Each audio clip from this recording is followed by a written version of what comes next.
Hello, listeners, watchers, and subscribers. Welcome to another chapter of the SDR Disco Call show. If this is your first time tuning in, this show is all about sales development and people working within tech sales.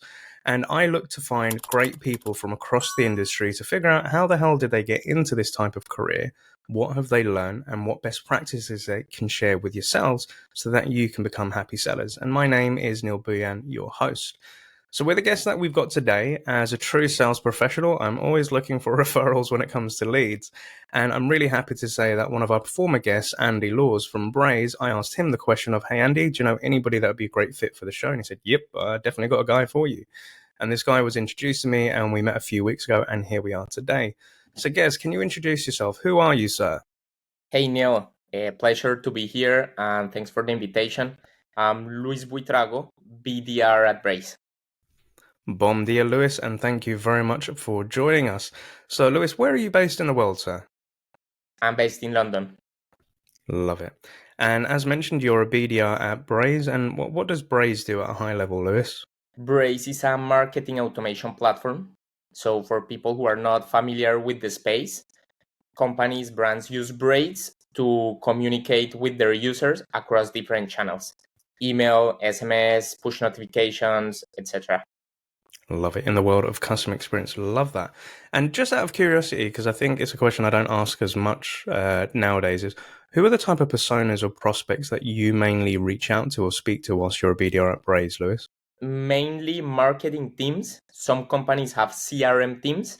So yeah, these are the main personas. Sometimes we get involved with more kind of product teams, tech teams, but like our sweet spot is more in the marketing team. I love that. Thank you very much for sharing. And Lewis, outside of sales, what kind of like hobbies or interests do you have? So what I enjoy the most is spending time with my wife. I love sports, working out. I cycle a lot, love traveling, love reading, and I'm not from London, so I feel like a tourist in London. I just love making tourism around London and the UK. I love that. So, like you said, you're not originally from London. Where are you originally from, Lewis? I'm from Colombia. Colombia. I love that. And what do you feel life is like compared to living in London and working in tech sales? What's it like compared to Colombia, Lewis? It's completely different. Completely different. I don't know if we're gonna touch this throughout the conversation, but completely different, like South Pole to North Pole. I love that. And we're definitely going to dive in because I'm really intrigued to find out more. And as a gentle reminder for our audience, if you're listening to this in your local podcast platform, please make sure that you give us a rating and subscribe and share the episode with anybody that you think could benefit listening. And if you're watching this on YouTube, make sure that you like, comment, and subscribe down below. And if you have any questions for the guest, put some comments down, put some questions in. We'll be happy to send it. Or alternatively, with all of our guests, their LinkedIn profile URLs will be in the show notes. So if you want to connect with them and pick their brain, feel free to do so. So it's normally at this point in the show, what we love to do is visit our guests' LinkedIn profiles to figure out who are they, where have they come from, what they up to. And with this individual, he's somebody who's actually quite active on social media. I'm seeing him, starting to speak at events such as Sales Confidence, which is really cool. Really love the guys out there as well. But Lewis, looking at your profile, I'm seeing your experiences. What I can see is, you've worked as an intern, you've been a teaching assistant. Back in 2018, you were a sales representative, you've been an advisory board member, investor, business builder, and you've had an impressive career at Braze for the last 11 months where, you've achieved some really great things, which we're going to want to learn about today. But, for the audience and listeners, in your own words, Lewis, like, what was the journey? Like, how did you get into sales and like, how did you end up where you are today, sir? Yeah, great. So for university, I studied industrial engineering, which back in Colombia is kind of a business engineering.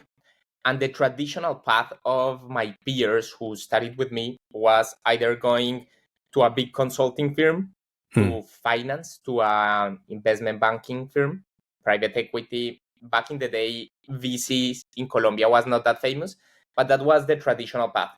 But I wanted to do something more entrepreneurial. I didn't want to go that route. So when I was towards the end of my university, I have someone who has been very important in my life, is my uncle. He has been a great mentor. So when I was preparing my dissertation was about creating a business model, a business Mm. plan. And he is like a very successful business person who has been in the private public sector, and it's one of the most important consultants in customer experience in Latin America. Oh, So wow. like 7 years ago, he told me, you know what, why don't you come with me, we partner together, and you make your business plan of this business idea that I have. Long Cool. story short, I did that. We created a business together. I ended up managing. It was an online academy. We ended up selling more than 17,000 licenses across Latin America, and I Wow. ended up working with him for 3 years, being his SDR, his AE, his personal assistant, being everything. And in that moment, I wanted to keep exploring the world and Hmm. growing my entrepreneurial mindset. So I decided to go out of Colombia, travel to the United States to study a master's in entrepreneurial leadership in Babson College, which is a Hmm. college very famous for entrepreneurship. And if it's all right to just pause you there, because that is quite an impressive element and part of your life, working with your uncle there. And I think, like you said, you was within university and you had this option of, going working for these consulting firms. Wasn't really, like you said, as famous back then in Colombia, but you were in the mindset of, okay, you wanted to do something different, right, compared to what your peers were doing.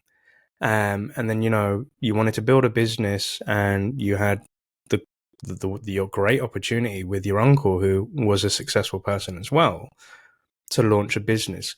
Before we dive into the actual journey of what you were doing with your uncle, if we can just quickly touch on mindset, what was going through your minds where you were comparing yourself perhaps to your peers as to what could be the status quo, like what most people do, and then you taking, potentially a risk of going in a different path? How did you come to that conclusion to make the choice to do something different, Lewis? It was very interesting because back in the day, I was one of the top students of my class. Mm, And usually my peers were working in McKinsey, BCG, Bain, earning a lot of money for being a fresh grad.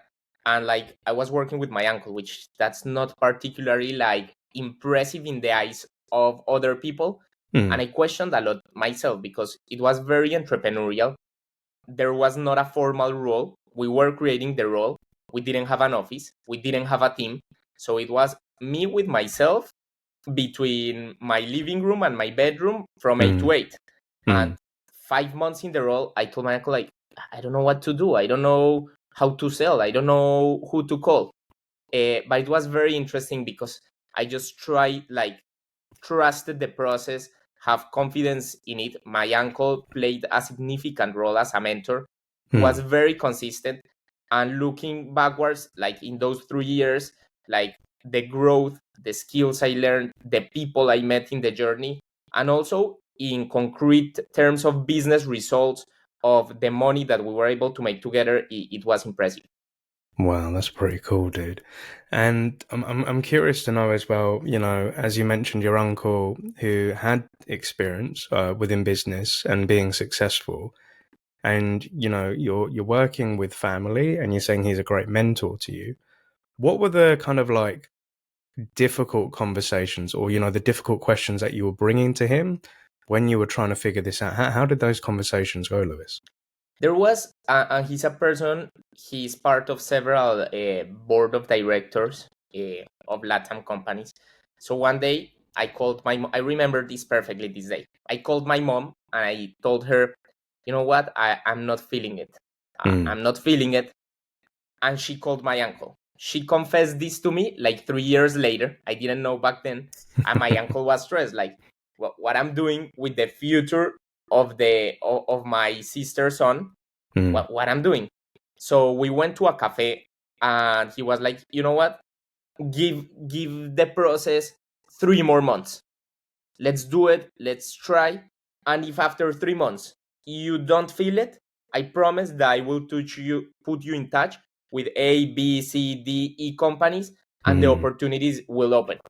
But there was one thing that he told me. He told me, look, life is long. At any point in life, with your skills, your academic background, you can go to a business. But it will be very difficult to have this opportunity later in life of us working together. You have nothing to lose at the moment, taking the risk to build something together. So give it a shot. And the rest is history. I love that. Is such a cool story, and I think that's an awesome opportunity for, in essence, a coach that is family to say, like, look, you've got your qualifications, you've got your stuff behind you that can help you go find another job, but as he said to you, here's a once in a lifetime opportunity to do something different, right? But just give it 3 months, and again, if it doesn't work out, I can go help you out in other sort of ways. And I think that's a really cool opportunity to have, and I absolutely love that. And then again, like you said, you sold, like, you're doing this online sort of course, and you sold 17,000 licenses. Is that right? Yeah. What was that feeling like for you, Luis? Like when you saw those sort of numbers? Yeah, that was crazy. So he's an author of 5 best-selling books around customer experience, and mainly what he did was like public speaking for companies. He did consulting and he did training for companies, but everything was in person. So he wanted to explore something digital. And I told him, like, okay, let's do it together, let's build it together. So he was like the content creator, the public figure, he had the contacts, and I was the person who was operating, hiring the people who were going to record the courses, everything. And he opened a lot of doors, but also I was the SDR, prospecting people, calling people, selling people. And it was very interesting. Like, I won't say it was easy, but it wasn't hard also because he had a very positioned brand. So doors opened. But I remember, like, we had a meeting with a bank, and a big bank in Colombia. And we went, and he didn't trust it. It was raining that day in Bogota, which is Colombian's capital. And like, he was tired because he had been traveling. And it was with people that were not senior at all in the bank. And we presented this, and the meeting went all right, but not quite impressive. Like 2 weeks later, they were asking us for a proposal for a huge contract. And I couldn't believe it that in my early 20s, like, I was being exposed to that, managing that contract. And that was one of the big contracts. We had like 6 or 7 big contracts with big corporations, and the rest was more like small size deals to different businesses. It was B2B, but yeah, this is a cool story, and it felt great. And one of the most interesting things is that it was not only about business skills. He talks a lot about personal development, attitude, like about the people. So receiving the testimonies of the people, saying that this has impacted my life, this has inspired me to do X, Y, to be happier at my work. It felt very good. I love that. That's a beautiful story there, Lewis. Thank you so much for sharing that. And I think, when people do great things, and some people will, then you'll meet them and say, okay, wow, so Lewis, you've done this, you've done this, you've done this, you've done that. I've come across in life where I've met some people and they're like, Neil, you're doing some amazing things. Like, I've seen this on LinkedIn, or I've seen this on your show. The one thing that I don't know about you, Lewis, but I've kind of realized that when you're doing these great things, you don't see them as great things at that point in time, because you're just doing something new and you don't know what the hell you're doing half the time, but you're just doing it. But it's not until maybe a couple of years later or something where you look back and then you're like, yeah, I actually achieved that. But would you agree that when you're doing these amazing things at that point in time, they may not seem amazing until a little bit later, once you've like processed what you've done? What are your thoughts on that, Lewis? Yeah, I will agree completely. I will agree completely, and I feel related in that journey of what we did with my uncle, and also in the journey of a business and an entrepreneurial community that I started. That, looking back in retrospective, feels like, wow, that was something very interesting. I love that. I love that. So, as you was mentioning earlier, like the next step of that journey was going out to the US to continue this entrepreneurial journey and studying. What happened there when you went out to the US, Lewis? Yeah, so this was an interesting moment because I was going to study this master's. I had a girlfriend at that time, but then the pandemic hit. Mm. And she was going to study a master's in London. So pandemic hit, long story short, neither of us wanted to go abroad and be in lockdown while studying our masters. So both of us deferred our masters. And long story short, we ended up living together. We ended up married, Oh. and we ended up deciding that we were going first to Boston and then to London together.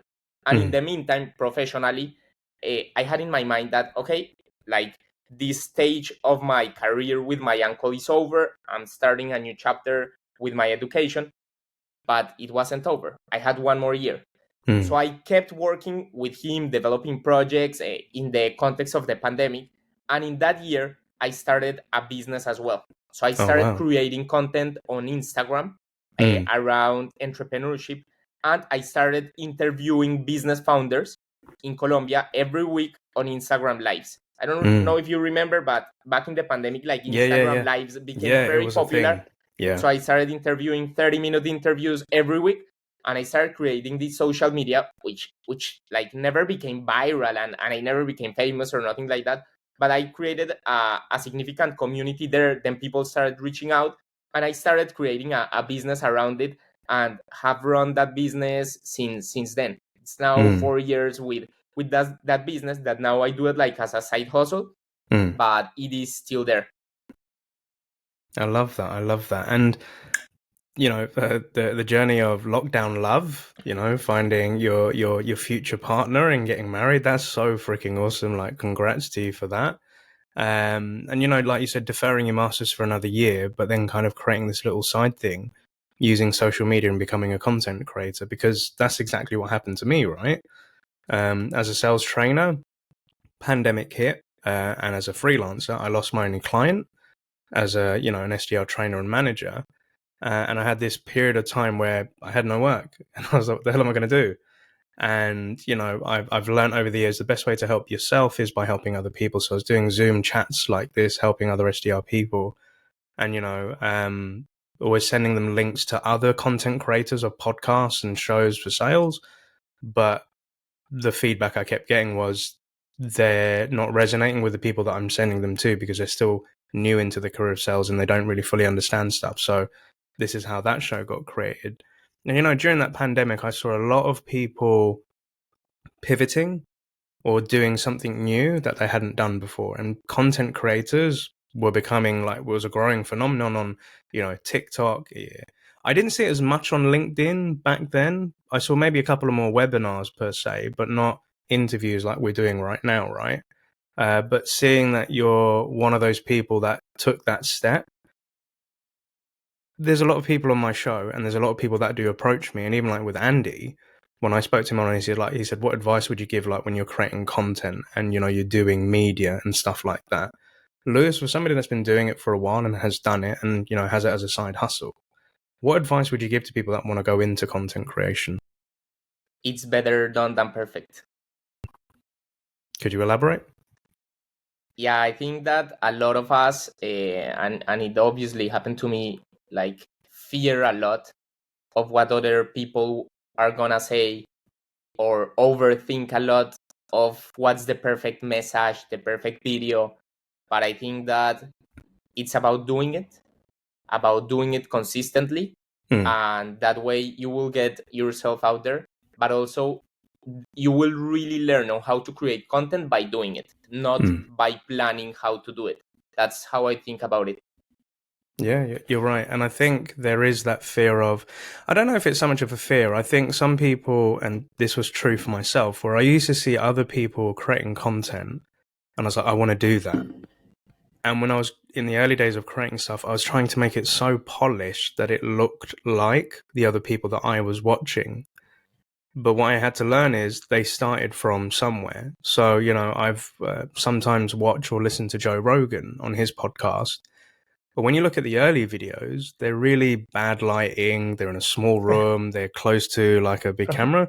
But it took years of, evolving to get to where they are. So I think, a big piece of advice is it doesn't, like you said, it doesn't have to be perfect. But I think you have to start, because a lot of us could have the intention of recording something or creating something and we just sit on it too long.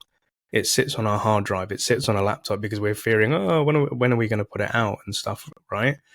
And in terms of content creation, how did you learn to create content in terms of like tools, how to put something together, how to record live, how to add message and stuff like that? How did you learn those things, Lewis? Yeah, so more in the how to portray a message, it's because that's what I did with my uncle. That was Hmm. our work. Mm. And we were in the public speaking industry. So I had to do benchmarks all the day. I saw a lot of public speaking of people doing it, YouTube videos. When we did our online course, like I studied a lot. So I think by exercising that muscle of seeing people doing it, Mm. I got very used to it. And it's something that I have enjoyed my whole life. Like since I was a kid in school, I've enjoyed public speaking. So Cool. I think that's like the combination. Yeah, yeah, definitely, dude, and that does resonate as well, because I think um, when I started like creating my content and like with podcasts and stuff, I was doing lots of other things way back in the day. So when I was younger, I used to play with Windows Media Player to like try and PowerPoint to create videos for music. Right, I used to love radio shows, and I used to love songs that I tried to create like music videos. And when I sometimes look back at the stuff that I've created on private YouTube channels, I'm like, what the hell were you doing, dude? But, then adding captions and then you're adding effects and stuff like that, I was like, oh, this is really fun. Um, but I remember during the pandemic when I was trying to look at the costs, because sometimes this can become a very expensive hobby, right? And I was looking for, burning subtitles into videos. And I was looking for people that provide services for subtitles. Now, this is before AI transcription Yeah. and before, tools like CapCut and stuff like that.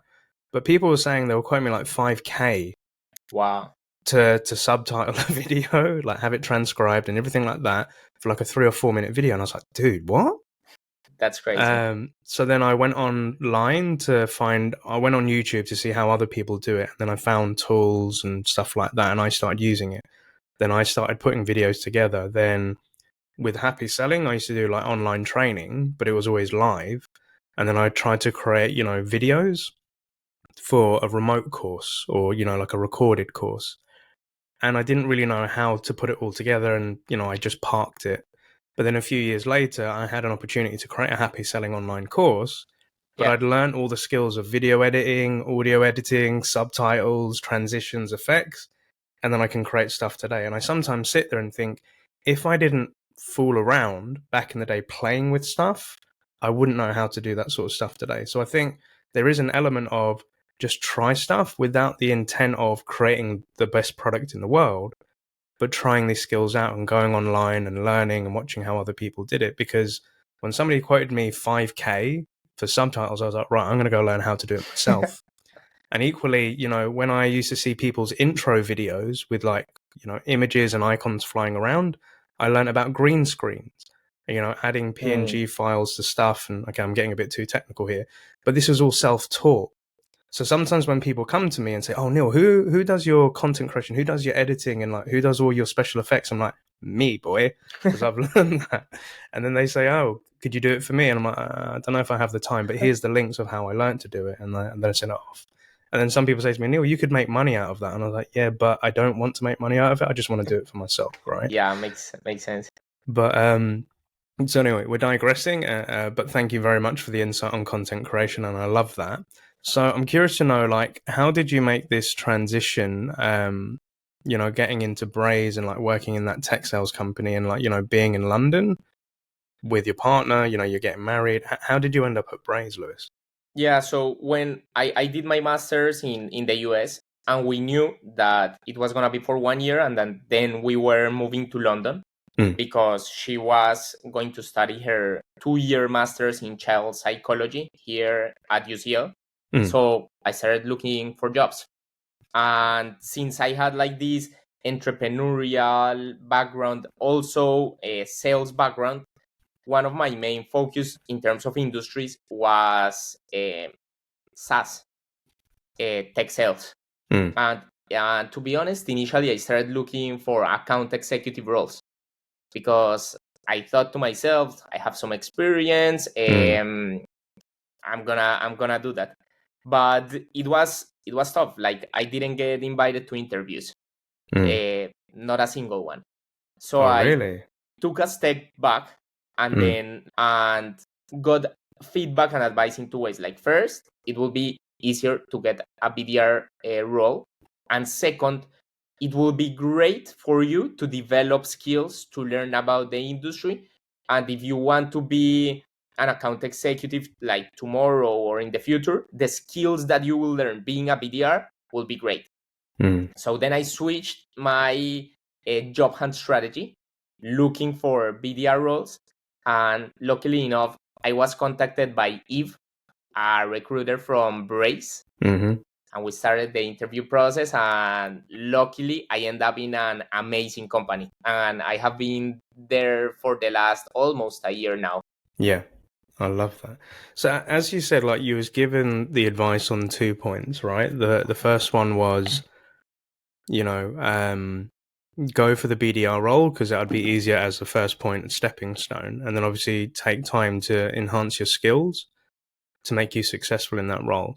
What was, because I think a lot of people or friends that I speak to, you know, they may have been senior in other companies or positions or seniority in life in terms of before coming into sales, and they're kind of told, right, you can't just go straight into that closing role. It's better to start as a BDR. And for some people, that can hurt their ego and their pride, right? Yeah. And I'm just curious to know, like, mindset wise, how did you come to terms with that of not being the AE initially, but becoming a BDR? How did you rationalize that for yourself, Lewis? Yeah. So I'll say that for me, it was a case of survival Mm, because I needed a job when I landed London because I was going to live here with my partner. So, like, we needed a main source of income. So that's the main one. And to be honest, it was tough. Like, I struggled. I thought that the role was going to be not that fun, a little bit boring, too junior. That I was, yeah, that was my initial mindset. yeah. But then when I got in, like it was the complete opposite. Mm, I felt in love with the role. I felt and realized that it was not junior. Like it mm, can be an entry level role, but it requires like deep skills to be able to do it successful. I also appreciated that my ramp period was fast mm, because I have had experience in the past. And what I have seen, and like in my company and other companies, is that people who step into the role with past experience sometimes have like faster run periods and can hit success even faster. mm. So yeah, I felt in love with this role, with this industry, and saw that there was great potential for growth, to have fun every day. And since then, I have been learning every day and enjoying every day a lot. You're what I call a happy seller, Lewis, which I freaking love. And you're right, you know, because I think if I go back to when I became an SDR and I went to go work for my first tech company, every role that I'd worked in or job that I'd worked in had never been sales orientated, right? So I'd worked for local government, I'd worked in logistics, and for me, like I had done, you know, pretty much admin type of roles. So when I stepped into this sales role, and they were saying to me like you need to speak to C level people like CEOs, CFOs, and I was like, wow, this is a big jump, right? I'd never done anything like this. So I never saw the SDR role as a junior role because for me it was a huge step up in life and earning potential. And for somebody that didn't go to university and didn't really have any qualifications behind me, it was a big learning curve and experience. So when I do hear people talk about the SDR role being or BDR role being junior, I'm like, no, it's not, because you're basically coming into business. You're learning about business and how business and operations and things work. And you have to have an element of business acumen to have really strong conversations with people that are running companies. And, if you give them a solution that could impact their business in a positive way, it can literally change the world. And that mindset for me was like, I want to learn more about this sort of stuff because I want to do it on my own one day. So for me, being a BDR was kind of like being in business school. Yeah. That's the way that I looked at it, right? Um, And if you let me like step into that, like I will agree, and I will recommend like anyone who's listening to this and it is still in school and they want to develop a career in business, whatever like industry or role like they dream to, like doing some time of business development. hmm, I think it can be like doing a business master in real life and develop very strong business acumen, but also a very strong skill set in terms of soft skills and hmm, in terms of like personal life. I feel that this role gives a lot of growth both professionally, hmm, but even more personally. 100%. Because, like if you look at some of the general day-to-day operations of like a BDR and SDR, so, calling, emailing, booking meetings and stuff like that. But the nuances between that is researching another business to figure out what's their corporate objective, what are they trying to achieve, where did the leadership come from, what was their funding history and journey, and what are they looking to do with those investments. You're actually studying another business other than your own. Then I think when you're running conversations or discovery calls, you're learning the art of communication, how to ask the right questions, how to get complete strangers to open up to you and to an extent trust you with the information that they're sharing as well. I think from a marketing perspective, they're not just MQLs, marketing qualified leads, like a content strategy, how people run campaigns, the amount of millions of dollars that they put into these things, and they try to see a return on interest on that. Then I think looking at like customer success of, how do they, rather than see a customer as a customer, they treat them more like a partner, because they know that if they can make that customer success, then they were going to grow with that business. And, I remember like working in startups where you had flagship customers, like the first round of customers that grew with them, gave feedback about the product and stuff like that, and seeing how do people renew relationships. But then I think, the other side of it is working within a team of peoples with different skill sets and mindsets. It's an element of psychology because you have to realize that your personality may not dwell well with some people. And you have to understand that some people are going to be more high energy than you. There's going to be moments when you're going to feel like imposter syndrome, like you shouldn't be here. I thought that I still today think that I shouldn't be doing half of the things I'm doing, Lewis, right? And I'm like, that is just more than just prospecting, doing calls, dials, and KPIs. And equally on the operational side of like, how do leaders or RevOps track this stuff? How do they then report it to the board? What the hell happens in a board meeting? Why do they have board meetings? All of this sort of stuff is what really interested me. And I was like, dude, you don't get this level of insight and experience in the other roles that I did in my previous life. Yeah. I was like, that's why I became a fan of sales. It's not just about, for me, the money, but I think, and I'd love to hear your thoughts on this, Lewis. I think with a lot of SDRs and BDRs that I speak to on a weekly basis, they're looking for this AE position because they're sold a dream of six figures, having this status. And the thing that I try to tell them is, look, when you do get to that level, and you will, it comes with a lot of stresses. And it's not just automatically you get the title and then you get the paycheck. You have to go through a lot of shit. And you have to go through a big learning curve and experience through all of that, of people telling you no, having to tell your VP of sales why this deal's not going to come in, why you're not going to commit it. You're speaking to multiple stakeholders. You're running a little business within the business that you're trying to do. You're trying to franchise the product and run your own sales cycles and be your own mini CEO. So what advice would you give to people where what elements should they look at other than earning potential, Lewis, from your point of view? Yeah, for me, and I have thought a lot about this, like, why do I wake up every day and give my 100% and feel happy. For me, the first one and most important one is growth. I love having a growth mindset and being exposed to environments and contexts that power my growth.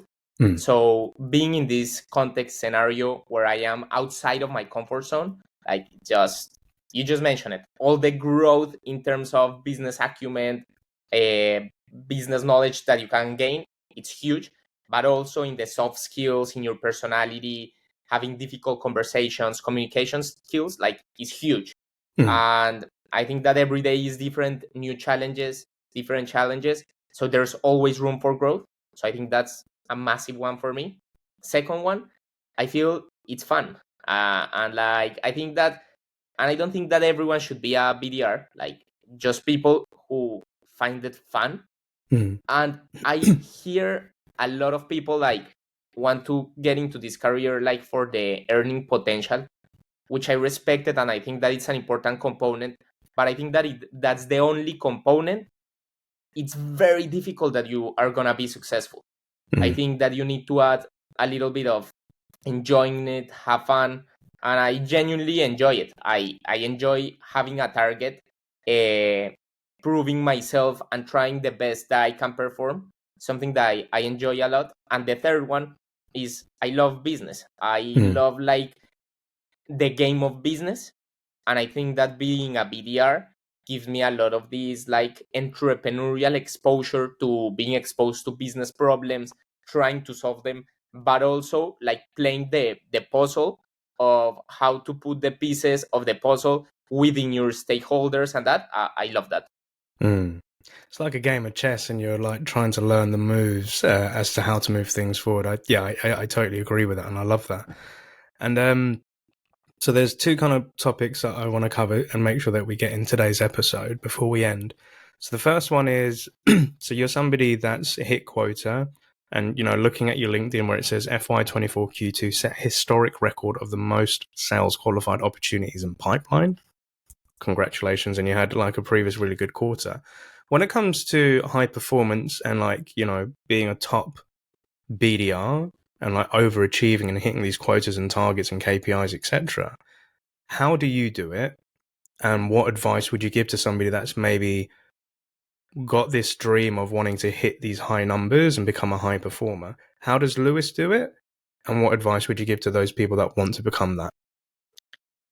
For me, what I think that has worked the most is not my how do I send emails, how do I cold call, how do I prospect, but it's the drive, the attitude, the ambition.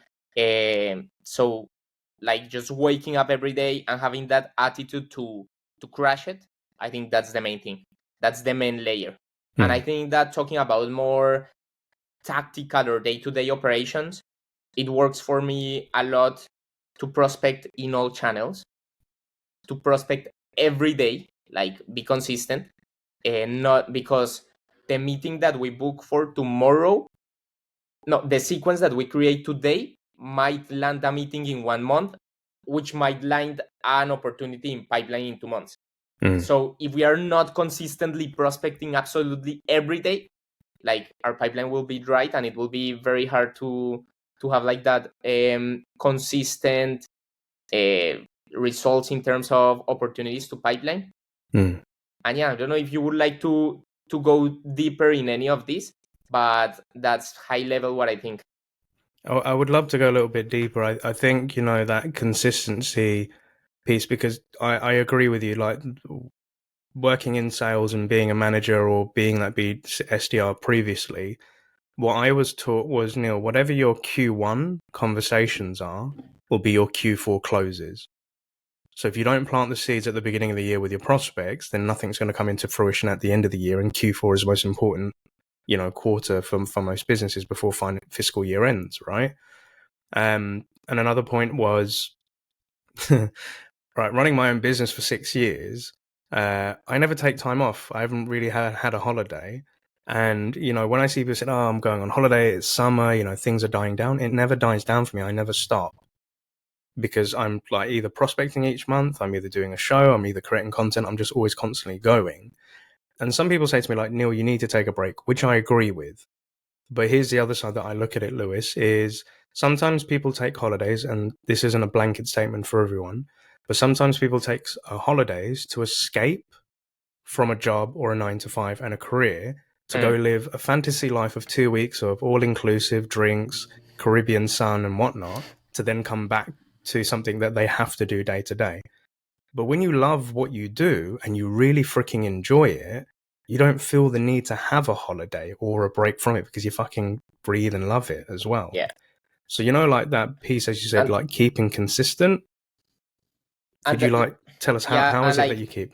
And I can relate to that. Like, the most successful person I have met is my uncle, and he's not only passionate, not only disciplined, he's obsessed about what he does.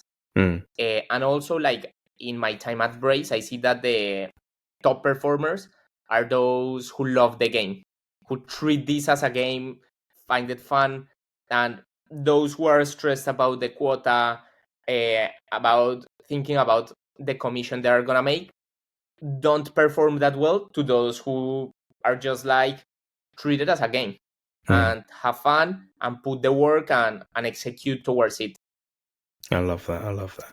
And one last bit of advice on this, like for to becoming top performers, because in recent weeks and months, I'm coaching a lot of SDRs, and some of them come to me with this thing of, Neil, I've been doing this for like 4 or 5 months. Like, it's the first time I'm being an SDR and BDR.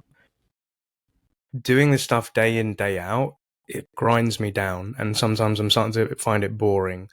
And it may not seem everything that I thought it was going to be. And I don't know if sales is for me yet, or, and the other side of it is, I'm trying, but maybe I should think about jumping ship and doing something else.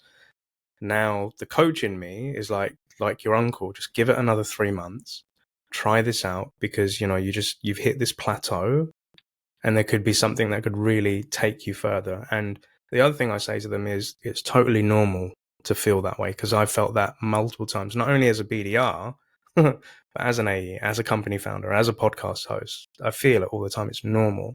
But I remind myself that this feeling is temporary, but I have to keep going. But what advice would you give to people that are new to this role?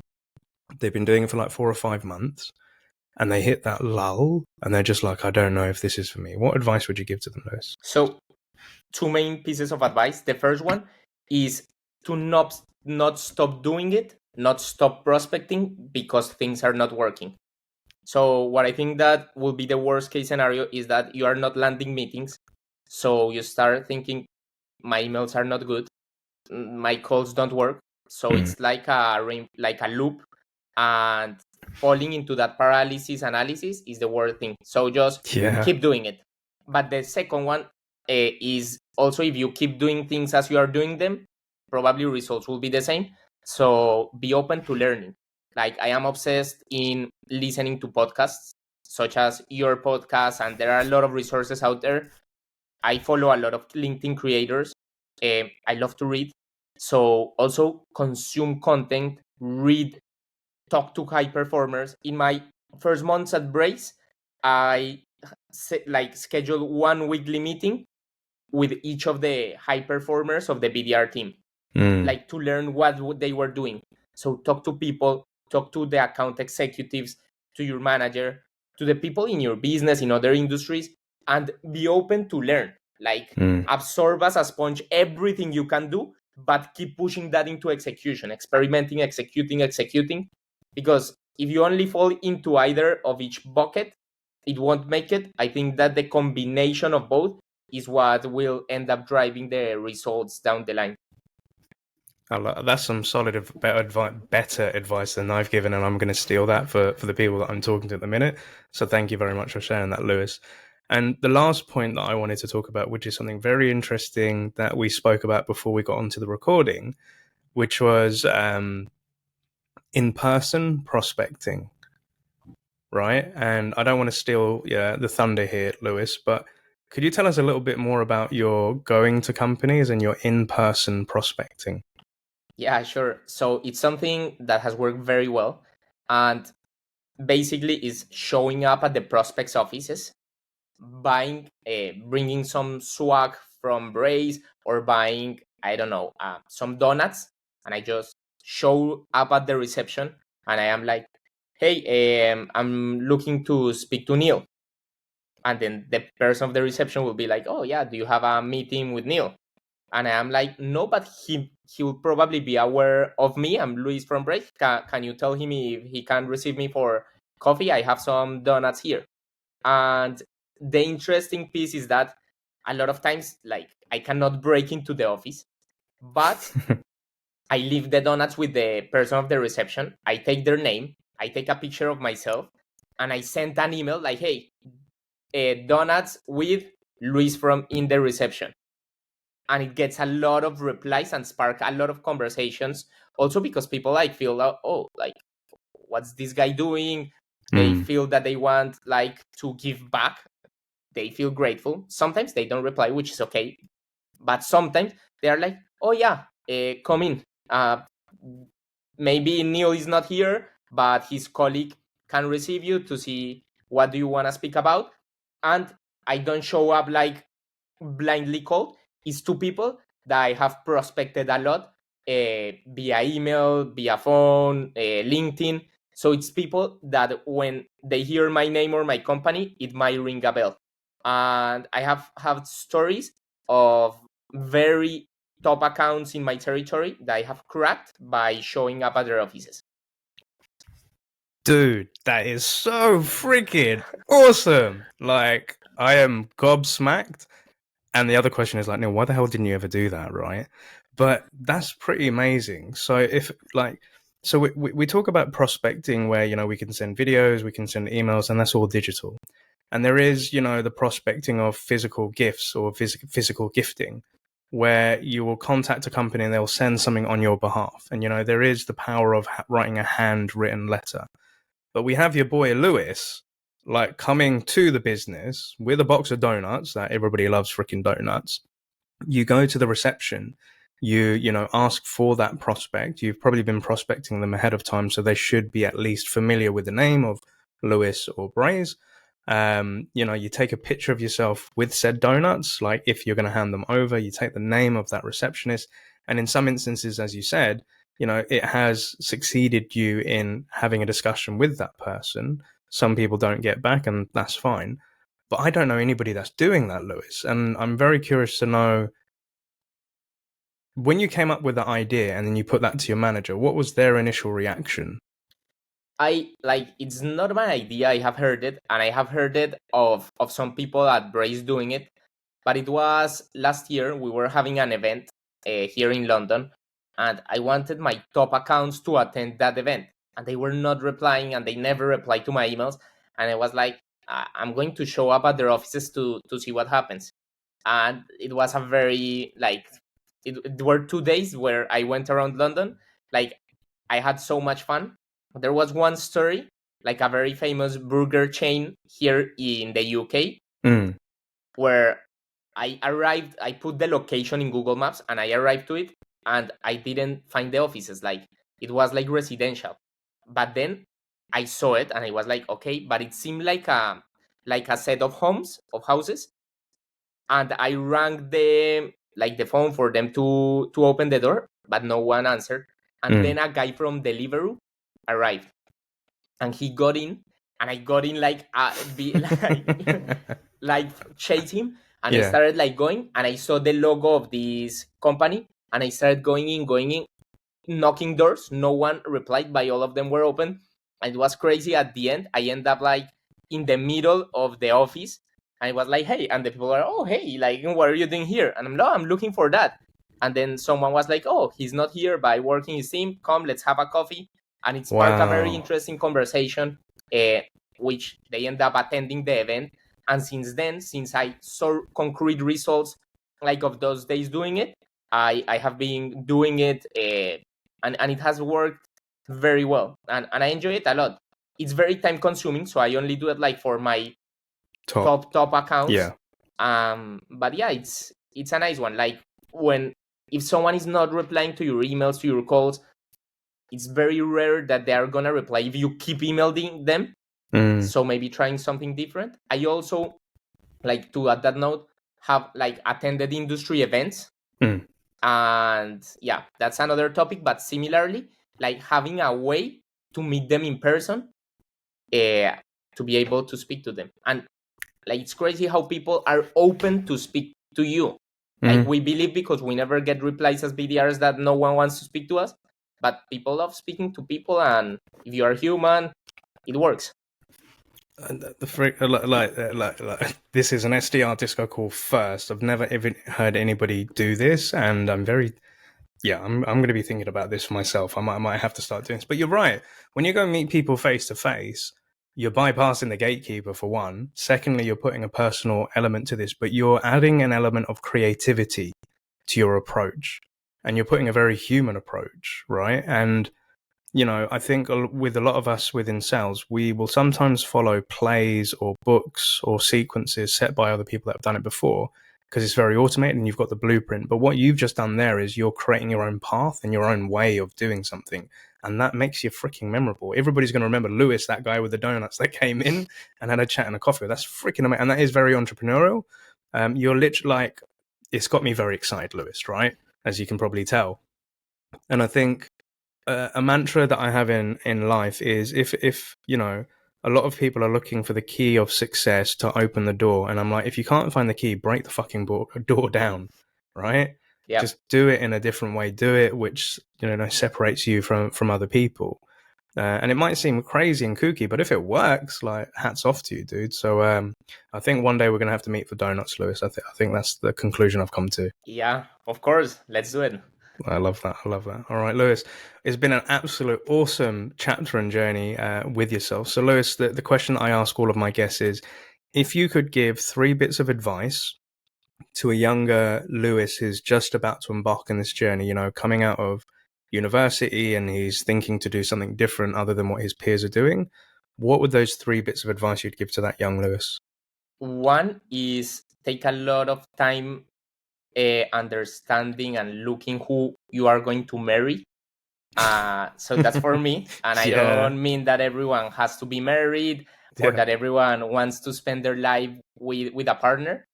But for those of us who want, I think that's the most important decision in life. And it's something that I don't hear that often. But being married now 2 years, like it has been the best decision of my life.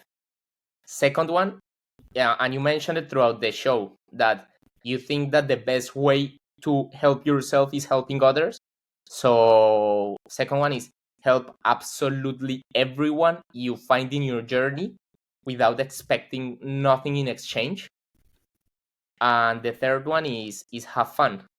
Have fun. There have been times in my life that I have stressed a lot. For example, with my personal business, sometimes where things were not going and overstressed, but like just have fun. At the end of the day, this shall pass too, and enjoy it. That I think that's the reason why we're here.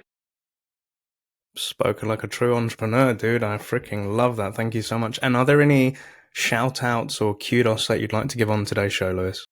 Yeah, well, to as you might guess, to my wife, which is most important person in my life, to my parents, and also big shout out to my managers who gave me the opportunity to get into this amazing company and get into this amazing industry. Andy Lass, Del Patara, and my new manager, Sam Kirsch. So to all of them. I love that. Thank you so much. And a shout out to all of them as well. And a big thank you to all of our listeners, watchers, and subscribers that have been joining us on Lewis's journey today. As a gentle reminder, you'll be able to find Lewis's LinkedIn profile within the show notes. So I'd highly encourage and recommend reaching out and connecting with him. And if you want to pick his brains on any topics that we've discussed today. And if you've been listening to this in your local podcast platform, please make sure that you give us a rating and subscribe. And if you're watching this on our YouTube channel, please make sure that you like, comment, subscribe down below. But Lewis from Braze, it's been awe-inspiring to meet you today. Thank you so much for being a great guest. I hope to see you again in the near future. And most importantly, sir, happy selling. Neil, thanks for your invitation and a pleasure being here.